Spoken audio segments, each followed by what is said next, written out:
Au nom du Père, du Fils et du Saint-Esprit, ainsi soit-il. Bon, le sujet aujourd'hui est assez vaste et j'espère que je vais arriver à le traiter assez simplement, sans amener de confusion, au contraire, en éclairant ce qu'il est important de mettre en lumière dans ce sujet si important que j'ai déjà commencé à aborder. Et je vois qu'il y en a qui sont très entêtés et qui sont un petit peu comme des renards, dans une vigne, ces renards auxquels on attachait des branches en feu et qu'on lâchait dans des vignes pour tout incendier. Il y a d'abord eu les grands démolisseurs. Ils ont vu l'œuvre en grand, ça fait déjà maintenant quelques siècles, 2-3 siècles. Et ces gens-là, quand je dis 2-3 siècles, c'est peut-être même peut-on remonter plus loin, mais c'est de façon d'être inconsciente. Luther qui vient déchirer l'Église, puis ensuite ces loges maçonniques fait avec des gens qui s'entendent dans l'erreur, qui n'établissent pas le règne de Dieu, mais toujours en parlant d'eux-mêmes. Et j'espère, en abordant cet entretien, que ce n'est pas de moi-même que je parlerai, car je vais rappeler des enseignements de notre Sainte Église, en laquelle je crois, que je professe. Je crois en l'Église, une sainte catholique, apostolique. Je crois en l'Église. Et je crois que cette Église n'a pas disparu d'ici peu. Je pense que l'Église est toujours présente et elle le sera jusqu'à la fin des temps. Contrairement à certains qui veulent nous faire croire qu'il faudrait mettre à plat tout ce qui existe, qui tient de l'Église, tout ce qui est le propre de l'Église, tout ce que le Seigneur a institué pour que l'Église le réalise. Je pourrais commencer par ici, tirer du droit canonique, mais avant de dire ça, je commencerai par cette citation. On trouve dans un passage de saint Augustin sur les pasteurs, la charge du pasteur. La parole me fut adressée, fils d'homme, prophétise sur les pasteurs d'Israël et parle-leur. C'est un extrait d'Ézéchiel. Et saint Augustin continue. Dieu nous aidera à dire des choses vraies du moment que nous ne disons pas des choses tirées de nous-mêmes. Car si ce que nous disons être tiré de nous-mêmes, et saint Augustin est tombé dans cette erreur de dire des choses de soi-même. Quand il parlait par exemple du baptême, il dit, du baptême de désir, il disait « Je pense que ce que dit Justin au sujet du martyr, je pense que ça pourrait se dire aussi, voilà. Je pense que... » C'est l'erreur fatale, malheureusement. Et récemment, j'ai eu l'occasion d'entendre des commentaires pour ces renards qui veulent ravager ce qui reste de la vigne du Seigneur, l'Église sainte telle qu'elle apparaît aujourd'hui, toujours aussi sainte, où le Seigneur est toujours à l'œuvre. Il fait toujours son œuvre dans son Église, son œuvre magnifique, bien que plus discrète, plus cachée, mais elle n'en a pas moins de prix. Et ces gens-là, comme des renards, vont essayer comme ils méprisent ce qu'il reste, parce qu'ils ne voient pas la dignité de l'Église. Ils piétinent ce qu'il reste, ils le foulent aux pieds. Ils essayent de démolir tout ce qui peut rester, qui leur apparaît comme étant indigne de l'Église, car ce n'est pas l'Église telle qu'ils l'imaginent.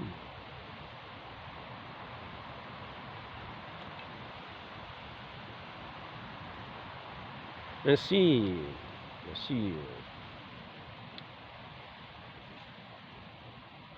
je voudrais rappeler, puisque nous en étions là, rappeler quelle est cette fin, justement, quelle est cette fin de l'Église. D'après le droit canon. La fin de la société religieuse, elle n'est autre que le salut des hommes. Salut des hommes. L'institution de l'Église que notre Seigneur a instituée, toujours présente aujourd'hui. Il y en a qui, dans ces commentaires, disent « Je pense que… » Alors, je ne peux plus aller… je ne vais plus nulle part à la messe parce que je pense que c'est illicite partout. Il pense, donc il n'en est pas sûr.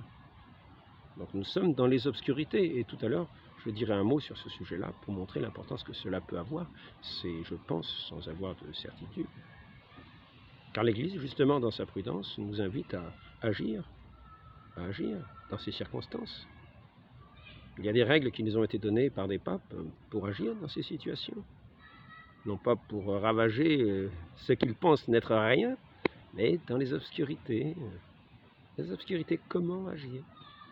Ainsi, la fin de la société religieuse, donc ça c'est 1, 2, 5, 1, 2, 5, au code de la fin de la société religieuse, elle n'est autre que le salut des hommes, et plus immédiatement, la conservation du culte divin. C'est le sens de toute la législation de l'Église. Le sens de toute la juridiction de l'Église, toute la législation de l'Église, tout le sens du droit canonique tourne autour de ces choses-là. Toutes les lois sont faites pour cela. Notre Seigneur est venu s'incarner, notre Seigneur est venu donner sa vie.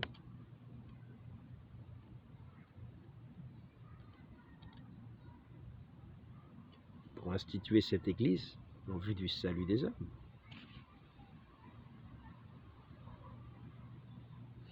Donc,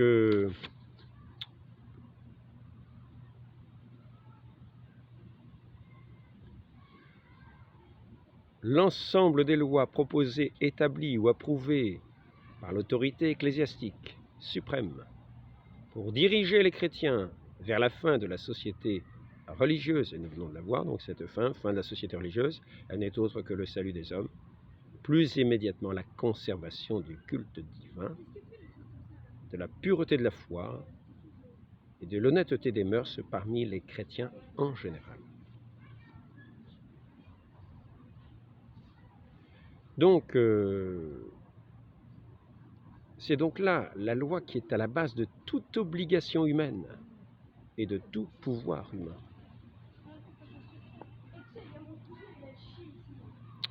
C'est ce qui est écrit dans ce code de droit canonique.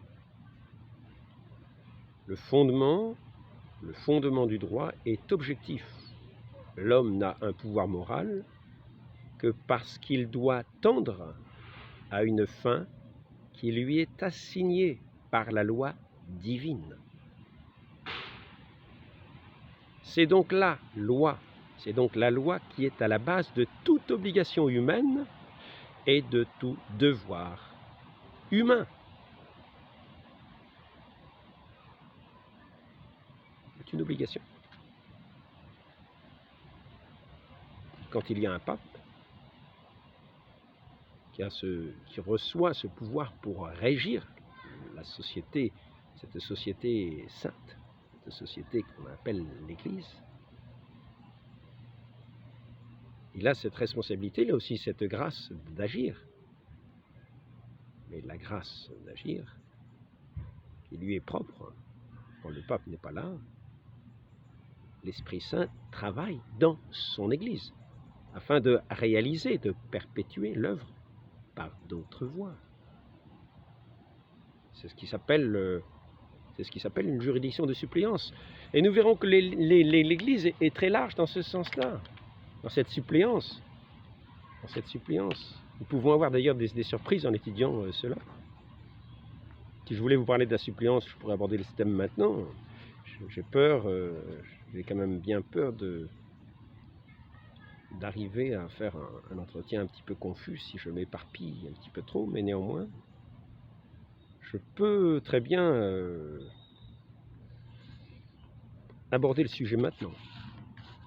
Donc de cette suppléance, il faut déjà savoir que par exemple en cas de nécessité, je vais commencer par faire ce rappel-là, parce que c'est là tout ce qui décide de tout. Juridiction, juris, c'est le droit, c'est ce qui est juste, C'est ce qui permet de régir la diction. La diction, c'est-à-dire parler sur ce qui est juste, sur ce qui est droit. La juridiction. Celui qui a charge de juridiction au sommet, quand il y a un pape, c'est le pape. Et au moins, il y a des lois de l'Église. Toute juridiction ne disparaît pas. Il y a des façons d'agir. Il y a toujours des façons d'agir. Et Dieu est toujours présent.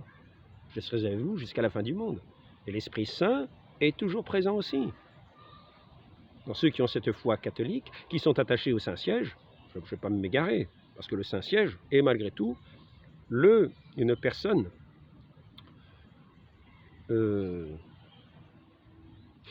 c'est une personne morale de juridiction divine, me semble-t-il. Hein. Je crois que c'est comme ça qu'on le nomme. C'est un siège apostolique est une personne morale, représentant le pape. C'est une personne juridique de droit divin. Le Saint-Siège, quand il n'y a pas de pape, le Saint-Siège est toujours présent. Et il y a toujours, comment dire, il y a toujours tout cet ensemble de lois qui sont là pour régir la société en cas d'absence de pape. Je suis en train de m'égarer un petit peu. Je voulais vous montrer comment la nécessité, est-il dit, fait loi. Et pour vous montrer que la nécessité fait loi dans l'Église, pour le bien, toujours pour le bien. L'Église agit toujours pour cette fin, c'est-à-dire ces fins qui sont la conservation du culte divin, c'est la fin la plus immédiate. Plus immédiatement, la conservation du culte divin, la pureté aussi de la foi et de l'homme, des mœurs parmi les peuples, le peuple chrétien en général. Et elle n'est autre, cette fin, que le salut des hommes. C'est bien en premier, dans ce code de droit canonique. Donc il faut voir que, travaillons dans cette... L'Église est instituée par notre Seigneur Jésus-Christ dans cet objectif. Et il faut voir dans quelle nécessité, nous l'avons vu à l'instant, dans quelle nécessité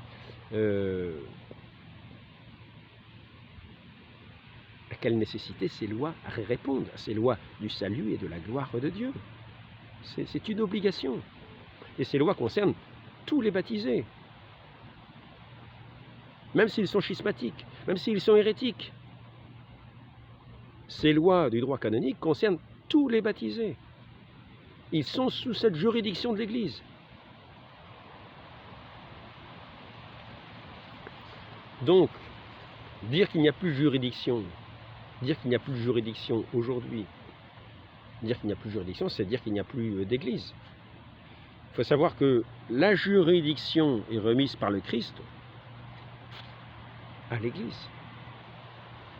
La juridiction ecclésiastique, est-il dit dans ce code de droit canonique, 184, titre 5, la juridiction, c'est petit b, la juridiction ecclésiastique en général est le pouvoir donné par Jésus-Christ à son Église pour gouverner les fidèles et les conduire au salut. Voilà le sens de l'Église.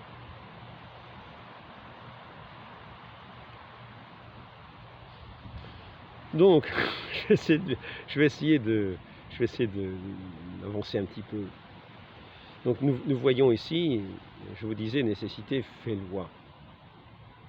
Et loi, quand l'Église dit que nécessité fait loi, il faut savoir que ce qui donne l'autorité à la loi, c'est Dieu. Toute autorité vient de Dieu. Ce qui donne l'autorité à la loi, c'est Dieu.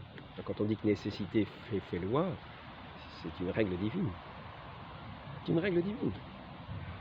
Donc, voici par exemple tiré des 5 livres des décrétales, 5e livre des décrétales, donc de Grégoire IX. Et cela nous permettra, quand nous voulons considérer un petit peu les choses au sujet de l'Église, de la juridiction, du salut de l'humanité, où nous en sommes, nous qui pensons qu'il n'y a pas de pape. Car je m'adresse, il faut savoir que parmi ceux qui se revendiquent comme étant chrétiens, je vous ai déjà dit ça par le passé, il y a ceux qui pensent que celui qui est au Vatican est le pape. Il y a ceux qui pensent Et par conséquent, tout ce qu'il dit, c'est la perfection. Et il y a ceux qui pensent, il y a ceux qui pensent qu'il est pape, mais nous allons voir qu'il y a certains principes qui vont les aider à faire en sorte que ce qui est mauvais, on ne doit pas en tenir compte.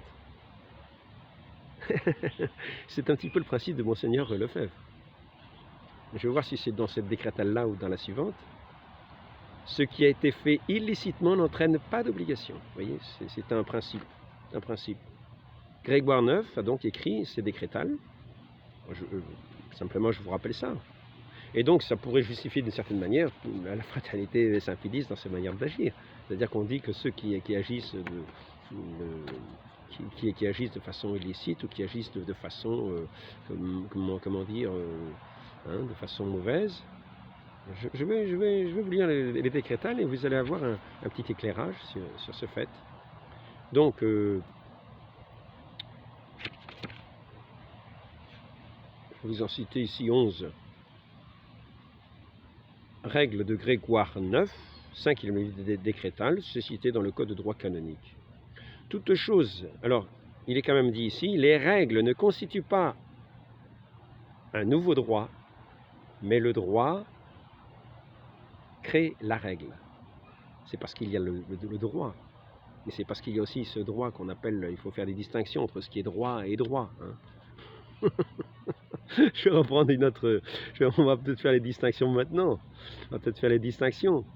Alain, tu vas égarer tout le monde. Hein? On va peut-être faire des distinctions quand même. Il serait peut-être temps de faire quelques petites distinctions dans ce qui est... hein. Il faut savoir qu'il y a le droit naturel, est basé sur la nature, les choses et leurs relations nécessaires. Hein, nécessaires. Et dans cet objectif-là, loi naturelle ou divine. Et c'est dans ce sens-là que la juridiction de l'Église est faite. Le droit canonique assure la pratique des lois divines. C'est ce qu'il faut bien entendre. Le droit naturel aussi. C'est-à-dire qu'il ne va pas contre, au contraire, il va favoriser le droit naturel. Donc le droit naturel et le droit positif. Il faut faire la distinction. Le droit naturel est basé sur la nature des choses et leurs relations nécessaires. Nécessité fait loi. Et le Code du droit canonique a justement établi ces lois de l'Église en fonction de cette nécessité. Et ces lois sont souvent contingentes. Le droit naturel n'est pas contingent. Le droit divin n'est pas contingent. Mais le droit positif, lui, peut changer. De façon à permettre de mettre davantage, parce que le but est là, assurer la pratique des lois divines. Pour assurer mieux la pratique des lois divines.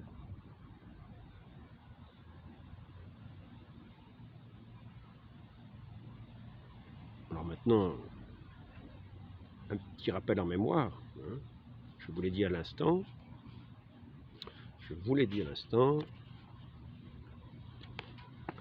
Mon petit jeu de cartes, il n'est pas encore en couleur. La juridiction ecclésiastique en général est le pouvoir donné par Jésus-Christ à son Église. On va voir que l'Église est un corps. Tous les baptisés sont héritiers de ces biens de l'Église. C'est leur bien propre, comme les sacrements sont leur bien propre. Pour le moment, je continue où j'en étais. On en était au décrétal. Donc, décrétal, donc ce sont ces règles qui vont permettre de voir comment élucider les questions difficiles du droit. Alors, je vais vous présenter d'abord celle de Grégoire IX et ensuite celle de... comment il s'appelle ?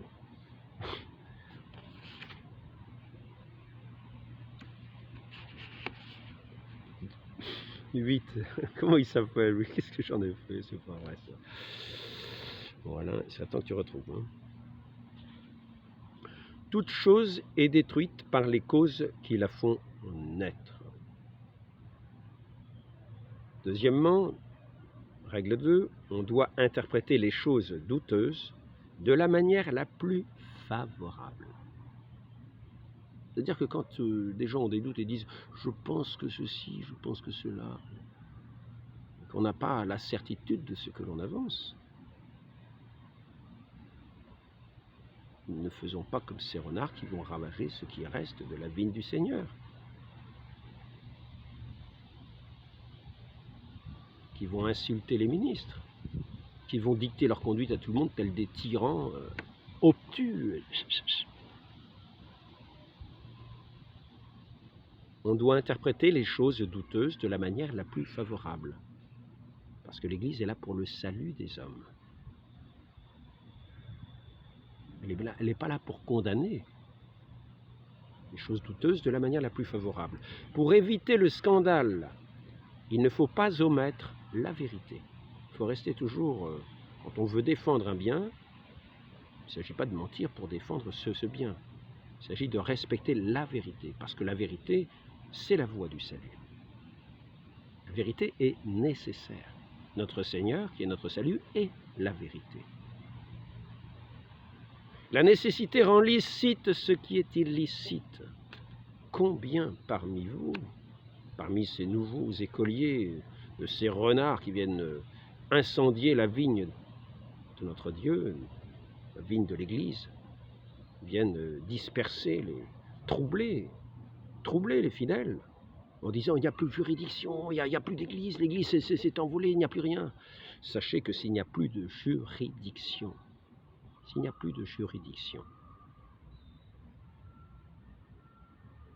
d'église. S'il n'y a plus de juridiction, il n'y a pas d'église. Donc vous tous qui êtes dans votre coin à prier en disant « oui, je vais pas au sacrement », etc., sachez que vous alliez au sacrement ou pas, cela ne change rien. Vous n'êtes pas dans l'église. S'il n'y a plus d'église, vous n'êtes pas dans l'église. Vous n'êtes relié à rien du tout. Nous sommes dans l'église qui a reçu sa juridiction du Christ. Je le répète. La juridiction ecclésiastique, en général, est le pouvoir donné par Jésus-Christ à son Église.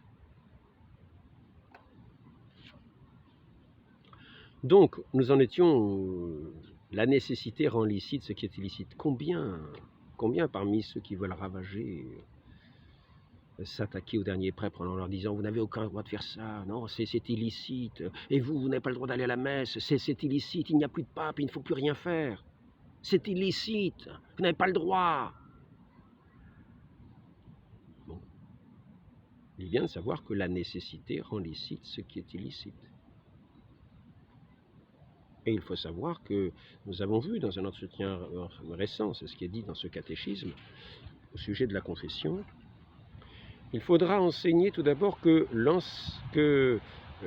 l'institution de la confession ne nous était pas seulement avantageuse, mais qu'elle nous était même nécessaire. Sans doute, et nous reconnaissons, la contrition efface les péchés, mais ne voit-on pas qu'elle doit en être, en ce cas, si vive, si forte, si ardente, si violente de la douleur, que la violence de la douleur puisse égaler et atteindre l'énormité des fautes commises. Et comme il y en a peu qui sont capables de parvenir à un si haut degré de repentir, il y en a aussi peu qui doivent espérer par ce moyen de cette contrition parfaite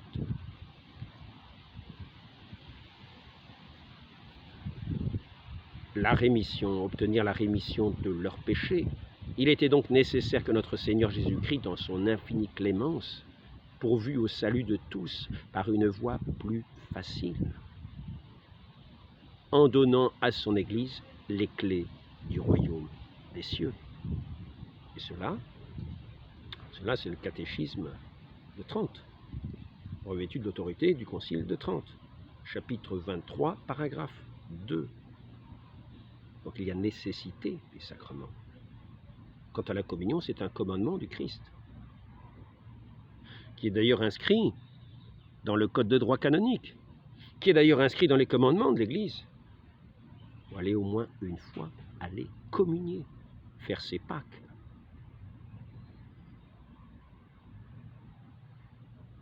recevoir le sacrement de pénitence, confesser ses péchés et communier au moins une fois l'an.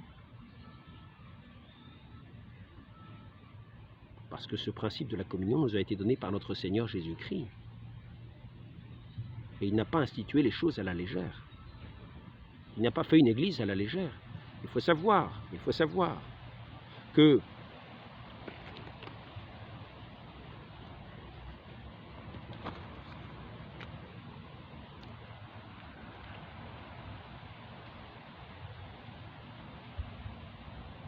la communion des saints, il y en a qui pensent être saints comme ça, en restant à l'écart, en refusant d'aller recevoir les sacrements, parce que l'Église n'est pas à leur goût. L'Église ne convient pas. Ce que notre Dieu fait dans sa providence aujourd'hui ne leur convient pas.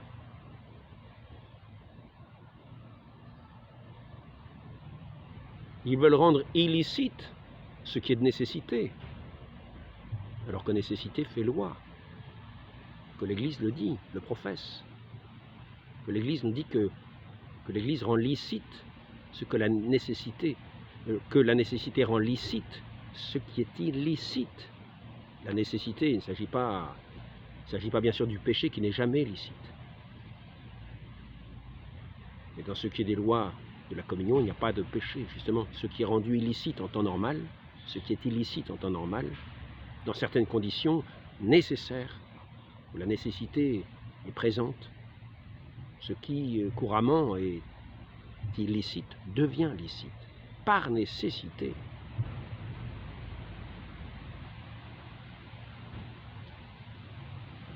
Ainsi, ce pouvoir est donné de Dieu, parce que l'Église le reconnaît, en disant que ces actes qui nous paraissent illicites sont licites. C'est une loi d'Église, c'est une règle de l'Église. C'est une règle de l'Église. Et dans sa décrétale, Grégoire IX n'est pas le seul à dire ça. Je vais continuer un petit peu. La communion, pour vous montrer à quel point les sacrements sont l'âme de l'Église. Et d'ailleurs, le catéchisme de Trente dit que les sacrements sont, en quelque sorte, l'âme de toute la religion.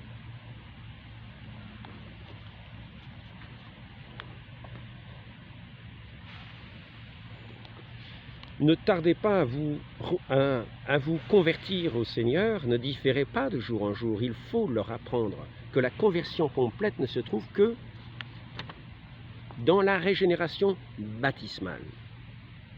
Que plus ils viendront tard au baptême, plus longtemps aussi ils demeureront privés de l'usage et de la grâce des autres sacrements, qui sont l'âme, en quelque sorte, de toute la religion chrétienne.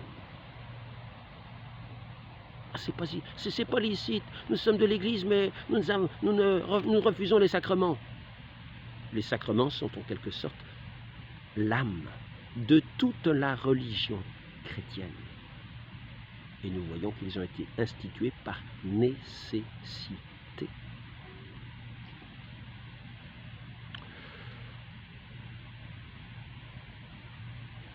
Puisque le baptême seul ouvre les portes qui conduisent jusqu'à eux. Enfin, ils renonceraient également aux avantages immenses que ce premier sacrement renferme. C'est qu'en effet, l'eau salutaire du baptême efface et détruit les taches et les souillures de tous les péchés commis auparavant, en même temps qu'elle orne notre âme de cette grâce divine, dont le secours et la force nous font désormais éviter le mal et conserver la justice et l'innocence, deux choses dans lesquelles se résume toute la vie chrétienne. Et ces grâces qui nous sont communiquées par les sacrements. Comme il est facile de le voir. Et je voudrais aussi lire un autre sujet, un autre point où il est dit que l'Église, que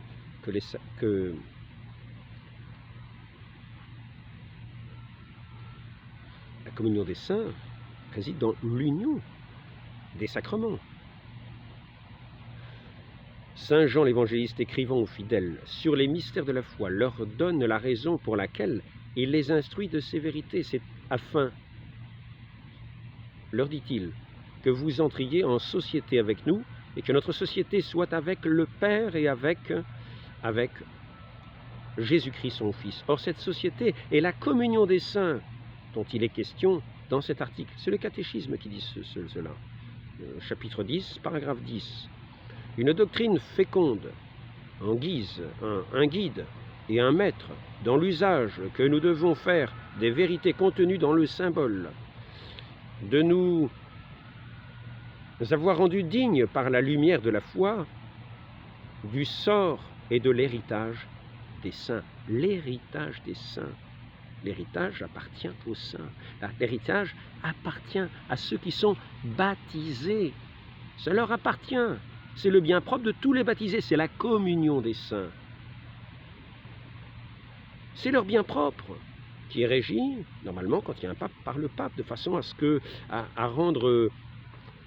mettre mieux en pratique la fin de la société religieuse, mettre mieux en pratique.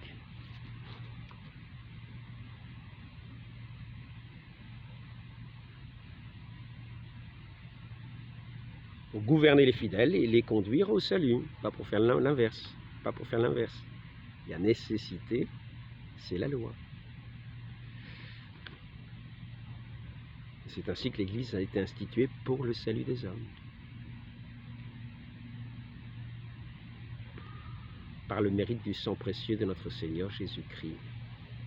Cette épouse de notre Seigneur est née du côté du Christ. Comme Ève était née du premier Adam. Qui ira mépriser cette épouse sainte sortie de ce côté parce que le pape serait absent, parce que le siège serait vacant? Il a déjà été vacant par le passé. Et peut-être y a-t-il eu à l'époque des gens qui manquaient de prudence ou de jugement, ou qui étaient obtus, peut-être, un esprit un petit peu obtus, peut-être, je ne sais pas, un bandeau sur les yeux, peut-être une idée qui leur est apparue un jour, et dont ils ont fait un absolu, en oubliant le reste, obnubilés par la crise qu'ils voyaient. Ils ont perdu tout ce don de sagesse. S'ils l'avaient eu, s'ils l'avaient reçu, qui est dans la crainte de Dieu avant tout. Ce Dieu qui est mort sur cette croix, qui de son côté ouvert sur cette croix a fait naître son Église. Les fruits de tous les sacrements, alors ici, comme cette Église est gouvernée par un seul et même esprit, que ce soit le pape ou que ce soit les fidèles, c'est un même esprit qui gouverne. Et c'est cette Église qui gouverne. C'est cet esprit qui gouverne. Entendez bien la phrase. Entendez bien la phrase. C'est cet esprit qui gouverne.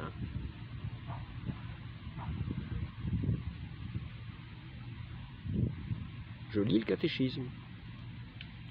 Comme cette Église est gouvernée par un seul et même esprit, tous les biens qu'elle a reçus deviennent nécessairement un fonds commun à tous les fidèles, pourvu qu'ils ne se coupent pas eux-mêmes par leur mauvais esprit, par leur esprit propre, par leur amour propre, par leur orgueil. Le fruit de tous les sacrements appartient à tous, car les sacrements et surtout le baptême, qui est comme la porte par laquelle les hommes entrent dans l'Église, sont autant de liens sacrés qui les unissent tous et les attachent à Jésus-Christ.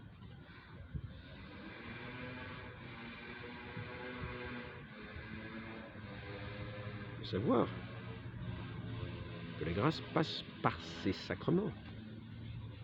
Quand dans ces sacrements, le catéchisme nous le dit, il n'y a pas de salut à espérer. C'est le catéchisme qui nous le dit, catéchisme de Trente. Ce qui prouve que la communion des saints n'est autre chose que la communion des sacrements, ce sont les paroles des pères du concile de Nicée, ajoutées au symbole « Je confesse un seul baptême ». Saint Jean Damascène, de Fidé. C'est le catéchisme qui le cite et qui dit « Saint Jean Damascène, de Fidé ». Catéchisme de Trente, qui est revêtu de l'autorité du Saint Concile de Trente. qui fait loi. Car tous les autres sacrements, l'Eucharistie en particulier, sont inséparables du sacrement du baptême. Et le nom de communion peut s'appliquer à chacun d'eux. Pour marquer cette communauté de biens dans l'Église, nos saints livres emploient souvent la comparaison si juste des membres du corps humain. Or, nous pouvons contempler ce spectacle dans l'Église dès qu'ils ont reçu le baptême. Ils ne font tous qu'un seul corps, dont le Christ, dont Jésus-Christ est le chef, la tête. Les biens qui sont ainsi communs à tous ne sont pas seulement les dons qui nous rendent justes et agréables à Dieu, ce sont les grâces gratuites pour le bien et l'édification de toute l'Église.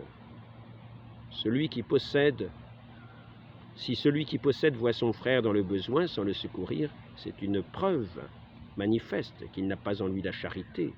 Ainsi pourrait-on dire d'évêques qui, quand le pape n'est pas là, tous les sacrements qu'il a, il les garderait en disant « j'attends qu'on me dise de le faire », alors que l'évêque est là pour diriger son troupeau, quand c'est un diocèse, pour régir son diocèse, pour faire donner les sacrements et pour donner lui-même les sacrements, car il est revêtu de ce sacerdoce du Christ.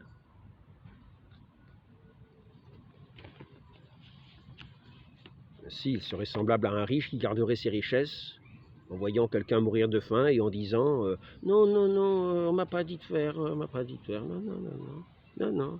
Mais la loi de Dieu lui dirait ensuite, quand il passera un jugement, pourquoi n'as-tu pas donné toutes ces richesses, tous ces trésors que je t'avais confiés à ces gens qui sont morts de faim par ta faute? Ne sais-tu pas que nécessité fait loi et que la nécessité rend licite tout ce qui est illicite, tout ce qui autrement est illicite? Il y avait nécessité. Cela fait loi, c'est moi ton maître. Et pourtant tu étais animé de mon esprit. Tu ne l'as pas écouté. Tu as eu peur de quelque on-dit peut-être. Tu as voulu faire ta propre église. Tu as oublié la charité. Donc, voici un petit point. Nous voyons que cette juridiction, la juridiction, c'est donc la manière de parler sur ce qui est juste et droit. C'est juridiction, le pouvoir de juridiction. Celui qui a le pouvoir de juridiction, c'est celui qui parle pour gouverner. Pour gouverner. Mais nous avons des lois et il y a des nécessités. Il faut répondre aux nécessités dans ce corps saint de l'Église, où tous ne font qu'un seul et même corps. La batterie commence à s'épuiser, je vais quand même aller un peu plus vite. Par exemple, pour le baptême, des gens qui sont hors de l'Église, juifs, hérétiques, quand la nécessité, ça s'envole de partout, ça c'est la qualité de l'édition des livres. Donc, les juifs, hérétiques, quand il y a nécessité, même les juifs, même les hérétiques peuvent donner le baptême, quand il y a la nécessité. Et donc, je ne sais pas si je vous ai parlé de cette suppléance, hein, de cette suppléance que l'Église accordait. Hein. Par exemple, juridiction suppléée. Voici comment l'Église accorde des juridictions à des gens qui normalement ne pourraient pas le faire, ils n'auraient pas le pouvoir, ils n'ont pas le pouvoir. Et pourtant, l'Église va leur accorder la juridiction et le pouvoir même de le faire, par cette juridiction, par cette suppléance. L'erreur commune, par exemple, consistait dans un jugement basé sur des raisons et non pas sur une simple ignorance. Par exemple, de quelqu'un qui a toutes les apparences d'avoir ce pouvoir. Les gens vont être trompés d'une certaine manière. Ils vont croire qu'il a ce pouvoir même s'il ne l'a pas. Et non pas dans une simple ignorance. Dans le cas d'erreur commune, l'Église supplée la juridiction, soit au fort externe, soit au fort interne. Ça, c'est le canon 209. Sans qu'aucun titre coloré soit nécessaire pourvu, cependant, que le bien commun le demande. Par exemple, lorsqu'un prêtre passe dans l'opinion générale, dans l'opinion, je sais pas quoi, j'ai mal écrit les choses, d'un diocèse, d'une paroisse, une petite commune, une communauté, même peu nombreuse, pour muni d'un pouvoir d'absoudre dont il est en réalité dépourvu, ou dès que quelques personnes connaissent la présence de ce etc., eh bien, dans ce cas, il y a cette suppléance et il peut absoudre les péchés. Cette juridiction suppléée. Vous voyez, et ça s'appelle erreur commune. Dans le cas d'erreur commune, exercice de la juridiction n'est licite que pour un motif grave. Alors dans erreur commune, peut-être erreur commune, mais quand c'est peut-être pas très clair. Ici, c'est marqué dans le cas de doute positif et probable, l'exercice de la juridiction semble licite sans un motif grave. Sans un motif. Mais là, nous sommes dans des motifs très graves. Nous sommes dans des motifs très très graves. Il ne s'agit peut-être pas d'une erreur commune. Il s'agit simplement de voir comment l'Église accorde sa juridiction. Maintenant, si nous voulons voir encore quelque chose que je voyais à l'instant, c'est au sujet de l'élection. Au sujet de l'élection, justement, pour ceux qui s'imaginent qu'il n'y a plus de juridiction quand il n'y a plus de pape, et qu'on ne peut pas ordonner, ni licitement, ni rien faire. Juridiction supplée, ça je viens de le voir. Élection d'un pape. C'est par l'élection que le pape devient l'héritier de la primauté d'honneur et de juridiction de Saint-Pierre. Cette élection doit être faite selon les lois canoniques en vigueur, et doit en outre être acceptée par l'élu. C'est à partir de cette acceptation que le pape obtient la plénitude de la juridiction suprême, non en vertu d'une concession humaine. Alors c'est peut-être pas tout à fait ça que j'avais vu tout à l'heure, mais enfin bon. C'est par l'élection que le pape devient l'héritier d'honneur et de juridiction de Saint-Pierre. Cette élection est faite selon les lois canoniques.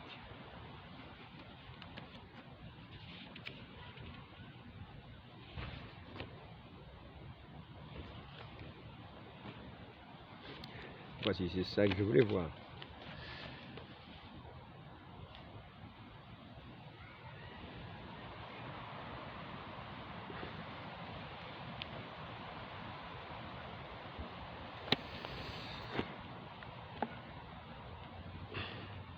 Donc, je vais peut-être arrêter pour aujourd'hui cet entretien et le reprendre une autre fois. Pour ceux qui pensent que la juridiction a disparu, je leur dirai la chose suivante, si la juridiction a disparu, il n'y a plus d'église. Hein. S'ils ne sont pas dans l'église, ils sont perdus, ils ont beau se mettre à genoux, lever les mains, ils sont en dehors de l'église. L'arche est partie, s'est envolée, ils sont en dehors. Eux, ils sont restés par terre. L'arche s'est envolée, eux, ils sont par terre. Ils sont... Au secours, au secours, au secours. En conséquence, nous déclarons et disons et définissons qu'il est absolument nécessaire au salut pour toute créature humaine d'être soumise au pontife romain, voilà, au Saint-Siège. C'est pourquoi nul ne sera sauvé si, sachant que l'Église a été divinement instituée par le Christ, il n'accepte pas cependant de se soumettre à l'Église ou refuse l'obéissance au pontife romain, vicaire de Jésus-Christ sur la terre. Donc, ce qui est du dogme, c'est la première partie. En conséquence, nous déclarons, disons et définissons qu'il est absolument nécessaire au salut pour toute créature humaine d'être soumise au pontife romain, quand il y en a un. Mais si nous disons que toute juridiction a disparu quand il a disparu, il faut savoir qu'il n'y a plus d'église.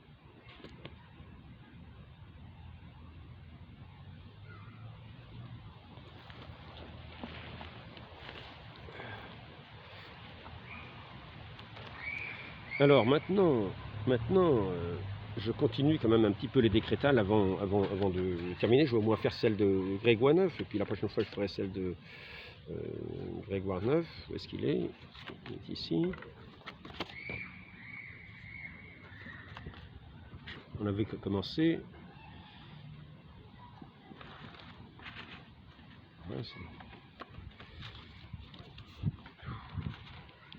Ouais, il est là. Donc la nécessité rend licite ce qui est illicite. On ne doit pas soumettre ainsi. Alors 5. Ce qui a été fait illicitement n'entraîne pas d'obligation.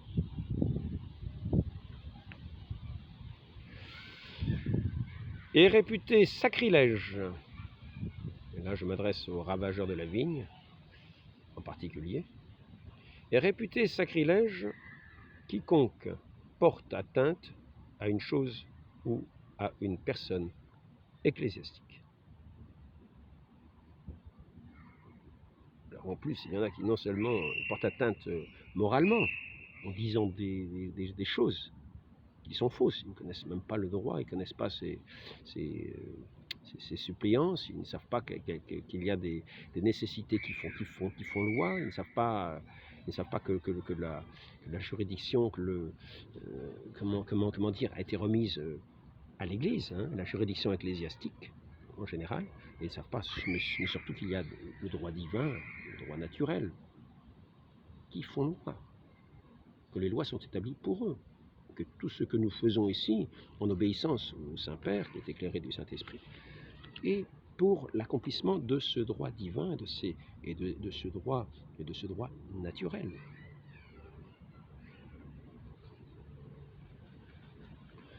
Donc, est réputé sacrilège quiconque porte atteinte à une chose ou à une personne ecclésiastique. Celui qui agit autrement qu'il ne doit est considéré comme s'il n'agissait pas. Celui qui commet un péché est coupable de tous les autres en ce qui concerne la vie éternelle. L'ignorance n'excuse pas un prélat des péchés de ses sujets. On n'exige pas de dommages de fidélité pour les choses spirituelles. Donc nécessité fait loi. Ça, c'est Grégoire IX. Je peux quand même vous dire un mot maintenant de ces règles par Boniface, Boniface VIII, le pape Boniface VIII. Les lois qui rappellent des décisions dogmatiques sont universelles. Ça, c'est le code de droit canonique. Hein. Les lois qui rappellent des décisions dogmatiques sont universelles de leur nature. Il en est de même de celles qui déclarent le droit divin.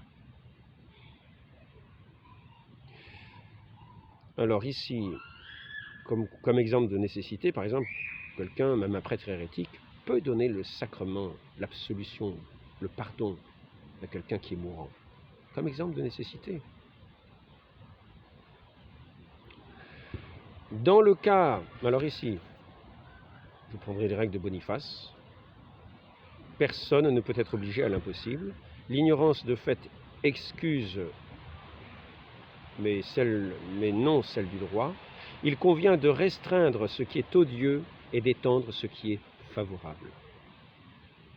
Pour tous ceux qui ont des jugements comme ça, qui font tous à la condamnation alors qu'ils sont dans une ignorance, il convient de restreindre ce qui est odieux, d'étendre ce qui est favorable par rapport à ces nécessités, par rapport à cette nécessité du sacrement du pardon, par exemple, de pénitence. Il faut bien qu'il y ait un prêtre. Il faut bien ordonner les prêtres par nécessité. Dans les choses obscures, il faut prendre le parti le moins sévère. Donc, si vous n'êtes pas sûr de certaines choses, prenez le parti le moins sévère. On déroge aux gens par l'espèce, etc. L'accessoire suit le principal, le salut, le culte divin et le salut des hommes. Celui qui se tait est censé consentir. On doit regarder comme nul tout ce qui est fait contre le droit. Il faut savoir que le droit est là pour favoriser le droit naturel qui, lui, est nécessaire, et le droit divin, le droit positif, pour le droit naturel et le droit divin. C'est ça qui est absolument nécessaire. Il est certain que celui-là pêche contre la loi, il s'attache à la lettre et en méconnaît l'esprit, et il va contre la volonté du législateur. La volonté du législateur, le premier, c'est notre Seigneur, qui a donné ses lois à son Église. Le législateur, c'est le salut du genre, c'est le salut des hommes, c'est la gloire de Dieu. Dans ce culte divin, faites ceci en mémoire de moi. C'est un ordre qu'il donne. Il y a nécessité de le continuer dans son Église, de savoir que les sacrements appartiennent aux fidèles. C'est le bien commun des fidèles. Il faut des ministres, il faut des prêtres. Il faut des évêques pour consacrer, pour ordonner les prêtres. Et Et c'est de nécessité. C'est de nécessité. L'Église nous dit bien que les sacrements sont de nécessité. Certains, plus particulièrement par rapport à chacun. Et notre Seigneur n'a pas institué son Église simplement comme cela pour faire joli. Ainsi, son Esprit Saint ne manque pas à ceux qui accueillent notre Seigneur dans la foi. Son Esprit Saint guide toujours, dans sa providence, toutes les choses de l'Église. Ne les méprisons pas. Ne les méprisons pas.